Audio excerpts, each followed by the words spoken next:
Are you a grace person or are you a rules person? People hate grace, they can't cope with it. Grace has always been a problem since God created the world.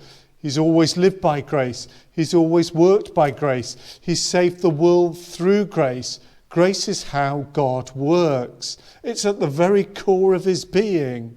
Yet human beings struggle with grace. Are you a grace person or are you a rules person? As COVID-19 restrictions have been eased, we've read in our papers, watched on our television screens, scratched our head and wondered what's going on. The authorities in the Peak District and other areas of outstanding natural beauty have pleaded with people to stay away. Villagers don't want city infections as cars have poured into the area and people have snaked their way up favourite walks. We've seen the images of Bournemouth beaches, of hordes of people descend and not observe social distancing guidelines. Now I've tried to wind up Oliver about the irresponsible nature of residents of Bournemouth. It's people coming from outside that have caused such scenes.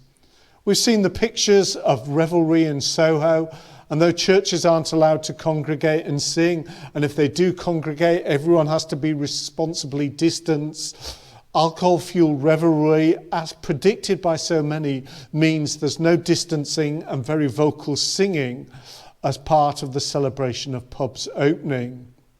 Those who love rules simply point to this kind of behaviour and say, we need rules. Sinful human beings cannot live by grace, they need rules.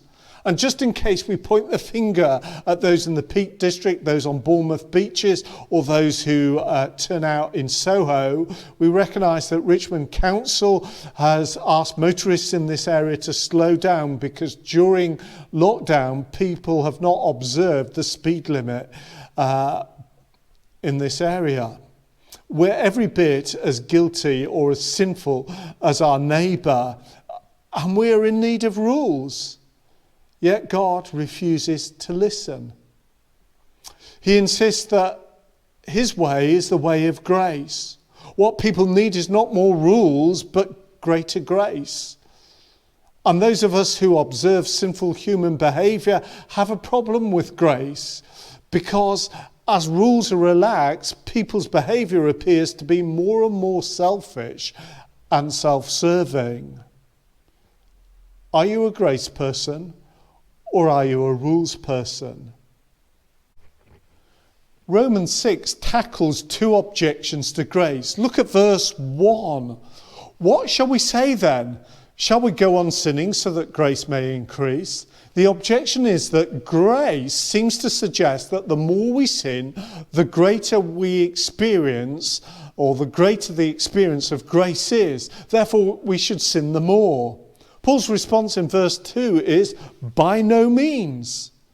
Then in verse 15, what then? Shall we sin because we're not under the law but under grace? The objection is that if we don't have rules, appropriate boundaries, people will just do what they want. Observe the Peak District, observe Bournemouth beaches, observe Soho.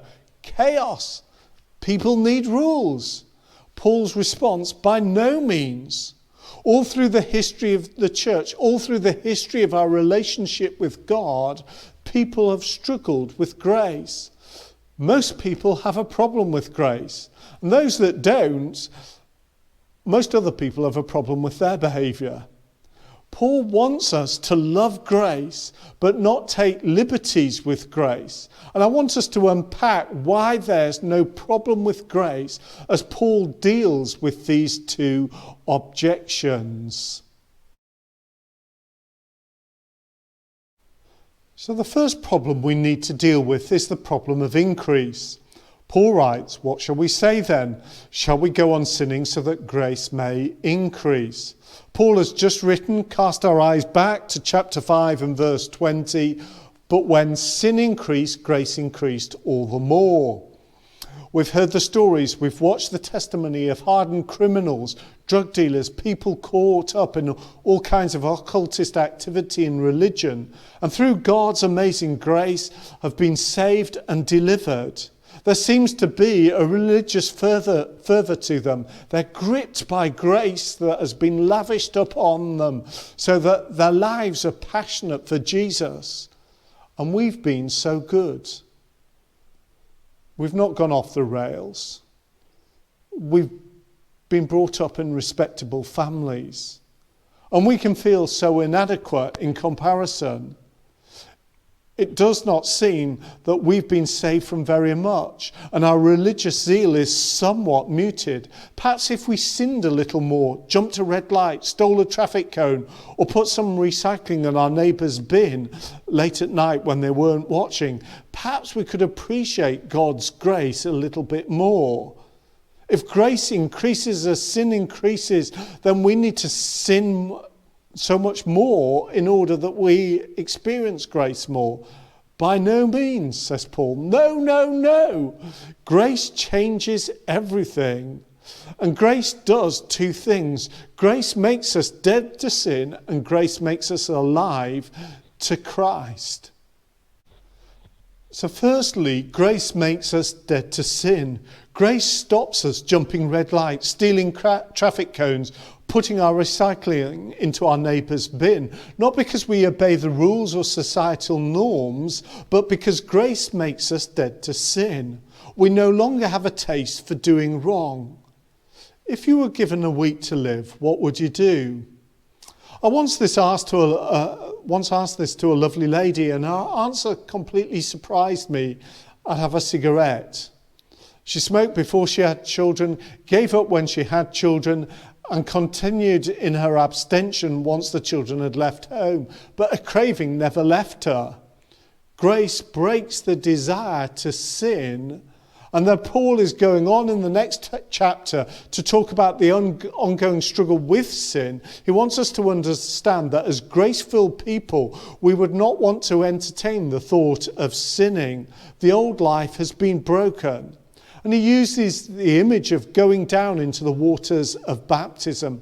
And no matter how momentary we were under the water, through it, we've been baptized into his death. The old life, governed by the guilt of our relationship with Adam, is broken, and the new life, governed by righteousness through our relationship with Christ Jesus, has begun. Any taste for the sinful life, no, no, no. The thought of it just makes us sick. So grace makes us dead to sin, but secondly, grace makes us alive to Christ. Though the lady I've just mentioned never lost her desire for a cigarette, there are many who come to faith who simply put them down and walk away. The thought of ever smoking again fills them with horror. Grace makes us dead to our old life. We want to put it down and walk away. But it also makes us alive to a new life. It's not just about walking away, but grace embraces the opportunity. The word united in verse 5 comes from a horticultural background and carries with it the idea of growing together. A bit like being grafted that Romans 11 talks about.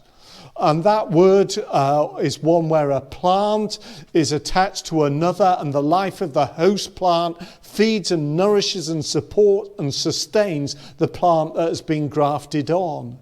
And it's that idea here. Grace enables the life of Christ, the life that conquered sin, that conquered the penalty of death, that rose again, begins to flow through our veins. Paul wants to affirm that if we died with Christ, verse 8, we can have every confidence that we will be raised with Christ, both present and in the future. And grace allows that resurrection life to begin to course through our veins. Paul says we have a choice. Count yourself. It's an invitation to choose the life of grace. The trouble is, sin and death can make a lot of noise. We feel we need rules. Sin will never be defeated by more rules. What people need and what we all need is greater grace. We don't achieve that by sinning more. Quite the opposite. We do not allow sin a foothold in our bodies. That is, we do not allow a foothold in our minds, our emotions, our mouths, our hands, our feet. We offer our whole selves as instruments to God's righteousness, verse 13. Our choosing will have a profound impact on the grace in our lives and the grace in our communities. So the first thing I'd like us to encourage us to do this evening is choose grace. Every morning as you get up, choose grace. Today is a grace-filled life.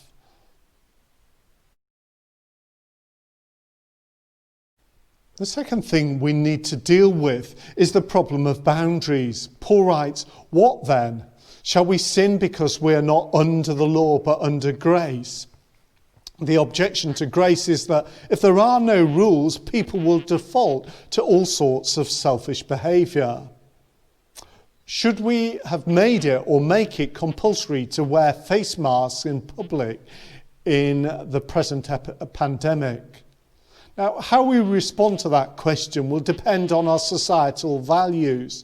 If you're from a Western mindset, which is governed by rampant individualism, what is important is your rights and freedoms, and therefore you're not going to wear a mask.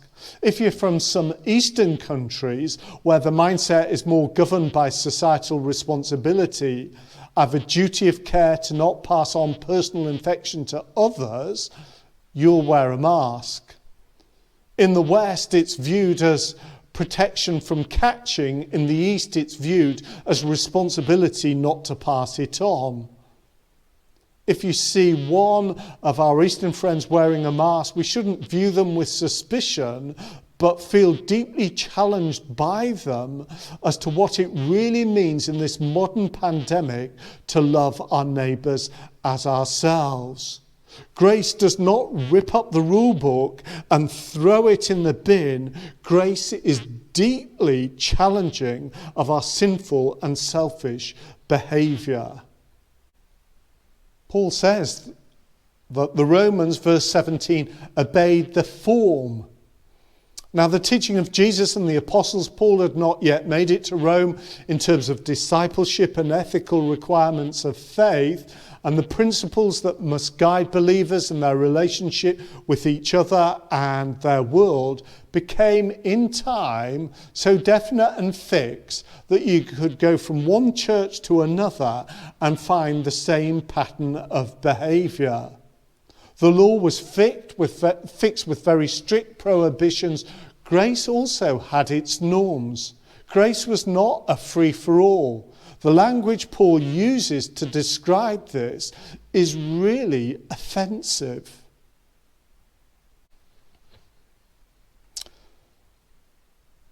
When Oliver and I were discussing the series on service we're looking at in the morning, the title I'd given last week's sermon was The Shoes of a Slave. We debated in the present context if this was an appropriate title, and given the debate around Black Lives Matter, we decided to go with the title Shoes of Abandonment. Paul would have gone with the original title. Grace does not pussyfoot around the issues. Grace does not pander to modern sensibilities. What's at stake is the glory of God and people's eternal destiny. And we need to grasp the reality of what it means to be human. We're going to be slaves to someone or something. And the modern myth of autonomy is just simply that, a myth, a load of garbage. A lie that needs debunking. Paul wants to make us sit bolt upright and choose to enslave ourselves to what's good for us. Just to give some background to this insensitive and politically incorrect language, slavery is not a new thing, or something that simply relates to those removed from African shores. Joseph was actually transported into Africa to be a slave. The country of Israel was transported to Babylon to be slaves. By the rivers of Babylon did not originate with Boney M, but a people crying out under the oppression of slavery in a foreign land 2,500 years earlier. Many people are transported and enslaved today than at the height of the slave trade. That's why Stop the Traffic and other such organisations need to be given a prominent voice at this time. Now, I'm not trying to be offensive or provocative, but give some context to the language Paul uses. It was estimated in the Greek and Roman world at that time, up to a quarter, do I need to repeat that? Up to a quarter of the population were slaves. Slaves came from every background, owed their slave owners their very life, and were their owner's property. They could be traded into slavery like Joseph, born into slavery, reduced to slavery by war or economic hardship. They had few legal rights, could be sold at a whim, punished even by death as long as the norms were observed, and had no legal rights. Being a slave could be grim. Two thoughts dominated. A slave was an unfit human being, and secondly, they owed absolute loyalty to their master. And that's why Paul's language is so offensive. And you'll know some people's experience was slightly better. Indeed, they could have such a good master that they were set free. And because they had such a good master, they would voluntarily enslave themselves back to their master. In Exodus 21 verse 6, such a slave had to have their ear pierced by having an awl driven through their lobe into the doorpost. Yet no one wanted to be a slave. Paul's point is that we are all slaves. Grace simply gives us the opportunity of who we pierce our ear to. We can be slaves to sin, and Paul uses the language of wages drawn from the Roman army. It was an amount of money that constituted a subsistence living. In other words, it was below the minimum wage. That's what sin offered, not a great deal. Why would you enslave yourselves to sin? No matter how enticing sin might be, no matter how much noise it might make, it's not worth it. Yeah, if in Jesus we've been set free, why in our freedom would we embrace slavery to anyone else? Surely freedom is the ultimate goal. At least in the West, we've followed that half-truth and made freedom our God, small g. We've not realized the whole truth.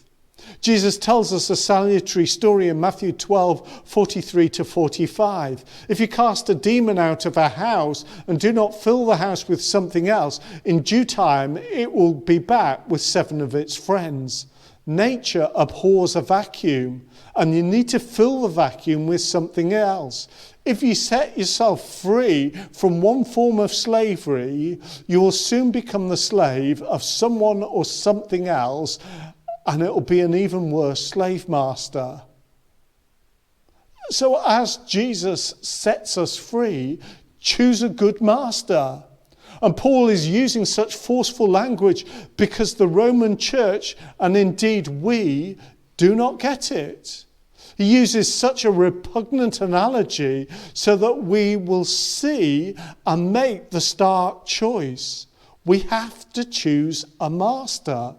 We are slaves to someone or something, and in our freedom that Christ has set us free, choose your master. Who is going to pierce your ear? Don't deceive yourself and think you can be your own master. You'll only become a slave of someone or something else. We can blindly acquiesce to sin that leads to death, or proactively respond to grace and choose to allow righteousness and life to be our master. Grace, in one sense, throws the rule book out the window, But the requirements of grace are far more righteous than the law, than the rule book ever was. Yet under grace it becomes a joy, not a duty, to live righteously. It becomes a passion because life is at the heart of its pursuit.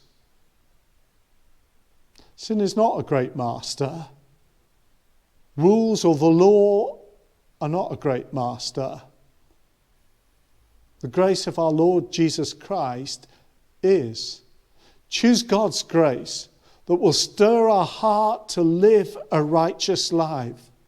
So I encourage you this evening, in a moment of sobriety, to choose your master. Sin, rules, or grace? And can I encourage you to choose grace?